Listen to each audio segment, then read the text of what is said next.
2-4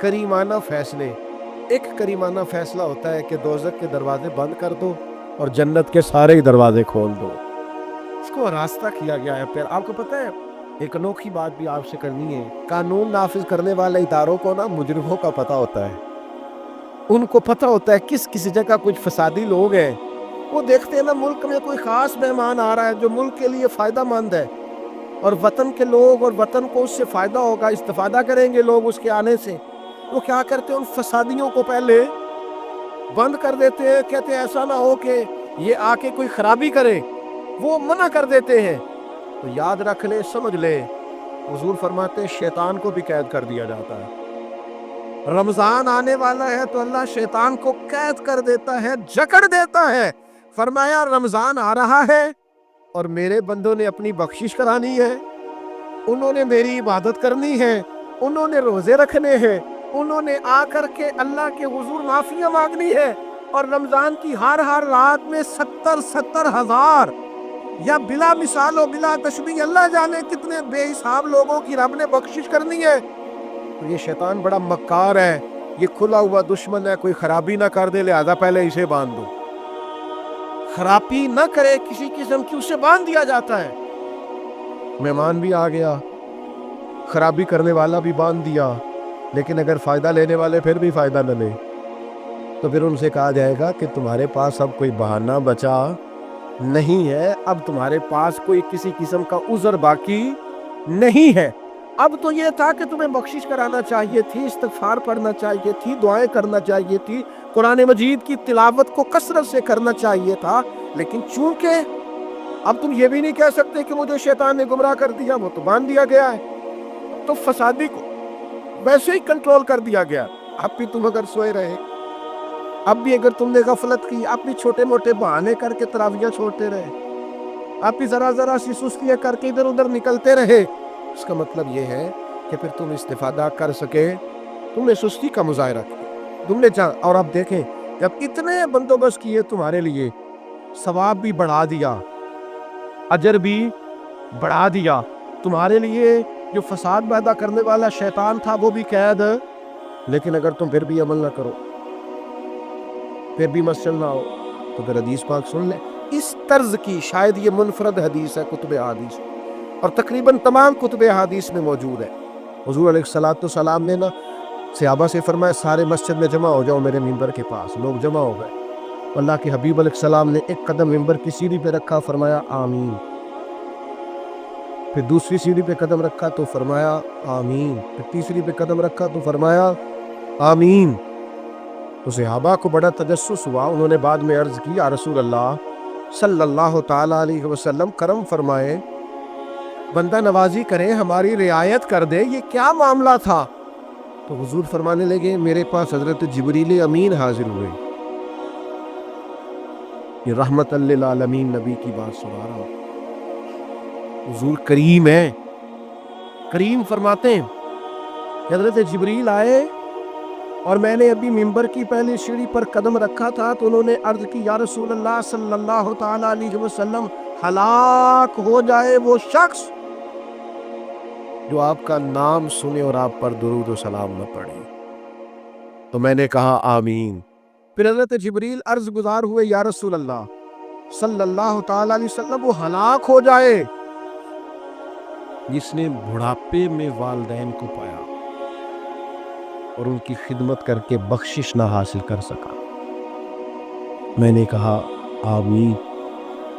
اور کریم فرمانے لگے, پھر حضرت جبریل نے عرض کی, یا رسول اللہ ہلاک ہو جائے وہ شخص جس کو زندگی میں رمضان ملا, جس کو اس ماہ نور و سرور شہر رمضان الذی انزل فیہ القرآن, رمضان کا وہ مہینہ جس میں ہم نے قرآن نازل کیا, جس کو ماہ مبارک, ماہ نور و سرور, ماہ طیب, ماہ مبارک رمضان ملا, پھر وہ اپنی بخشش نہ کرا سکا, وہ ہلاک ہو جائے. تو حضور فرماتے میں نے بھی کہا آمین. اللہ تعالی ہم سب کو محفوظ فرمائے. میں عرض کر چکا ہوں کہ جب ثواب بھی بڑھا دیا گیا اور جب طاقت بھی بڑھا دی گئی عبادت کی, اور جب برکتیں بھی زیادہ ہو گئی، نعمتیں بھی زیادہ ہو گئی، رکاوٹ ڈالنے والا، رکھنا ڈالنے والا شیطان بھی قید کر دیا گیا۔ تو اپنی کوئی شخص اگر توجہ ہی نہ کرے، رجوع ہی نہ کرے، تو پھر اس کے لیے یہ حکم آیا کہ وہ ہلاک ہو جائے، پھر وہ برباد ہو جائے۔ جب اتنی سعادتیں موجود ہیں، اتنے بندوبست کیے گئے ہیں، جنت کو سجایا گیا، رمضان شریف میں 2-4 کام ضرور کر لیں۔ ایک تو روزہ رکھنا ہے۔ کچھ ہمارے پنجابی بہانے بھی ہے، پنجابی بہانے، میں جی مزدوری کرنی ہوندی ہے، نہ پھر روزہ تو نہیں، نہ رکھ ہوندا۔ اللہ نے نہیں سی پتا کہ مزدوری کرنی ہے، تو اللہ نے کیوں فرض کیا روزہ؟ ہلکے سے لوگ بیمار ہوتے ہیں، بالکل معمولی سے، کوئی ایسا عذر نہیں، روزہ چھوٹ گئے۔ ذرا ذرا سی باتیں لے کر لوگ، آپ یقین کریں، اہمیت کو نہیں سمجھتے، اور بعض صرف سست ہے، غافل ہے، منہ پھیرے ہوئے۔ اگر یہ ایک حدیث سمجھ میں آ جائے نا، ترغیب و ترہیب میں اور دیگر کتب حدیث میں بھی موجود ہے، حضور نے فرمایا جس نے رمضان کا ایک روزہ چھوڑ دیا، زندگی بھر بھی روزے رکھے، وہ فضیلت نہیں پا سکتا جو رمضان کا روزہ سے فضیلت اسے مل گئی۔ اتنی بڑی بات ہے، آپ اس کو سمجھ لیں، یہ سعادت افروز روزے رمضان کے۔ تو کوشش کریں، اپنے آپ کو مینج کریں، مینٹین کریں چیزوں کو، اپنی صحت کا خیال کریں۔ میں تو دوستوں سے کہا کرتا ہوں، رمضان سے پہلے جو ایام ہے، پہلے سے بڑھ کر اپنی طبیعت کا خیال رکھیں، تاکہ رمضان میں کوئی کسی قسم کی طبیعت میں بھی کمزوری پیدا نہ ہو، اور صحیح صحت مندی کے ساتھ انسان رمضان شریف کے روزے گزار سکے۔ دوسری بات ہے، رمضان میں خوب قرآن مجید پڑھنا۔ شہر رمضان الذی انزل فیہ القرآن، رمضان ہی کا تو وہ مہینہ ہے جس میں قرآن نازل کیا گیا۔ نبی کریم صلی اللہ تعالیٰ علیہ وسلم رمضان المبارک میں حضرت جبریل امین علیہ السلام کے ساتھ قرآن مجید کا دور فرمایا کرتی۔ حضور حضرت جبریل کو پارہ سناتے اور جناب جبریل نبی کریم علیہ السلام کو سنا۔ یہ دور ہوتا ہے قرآن مجید کا۔ اللہ نے کتنی زیادہ توفیق دی ہے، ہر مسجد میں تراویح میں قرآن پڑھا جاتا ہے۔ تھوڑی ہمت کریں، تھوڑی کوشش کریں۔ ہمارے بزرگ فرمایا کرتے تھے، ایک پارہ گھر میں پڑھا کرو قرآن مجید کا، تاکہ تمہیں دیکھ کے بچے بھی پڑھیں، اور ایک پارہ مسجد میں تلاوت کیا کرو، اور ایک رات کو تراویح میں 3 پارے روز قرآن مجید کے ہو جائیں گے، تو انشاءاللہ تعالی رمضان ختم ہوگا تو 3 قرآن پاک بھی ختم ہو جائیں۔ یہ ارادہ کریں، یہ پروگرام بنا، خوب قرآن مجید سے دلچسپی پیدا کریں۔ تیسرا کام رمضان میں جو کرنے والا وہ ہے کثرت سے استغفار۔ کچھ غلطیاں نا ہم کرنا نہیں چاہتے، ہم سے ہو جاتی۔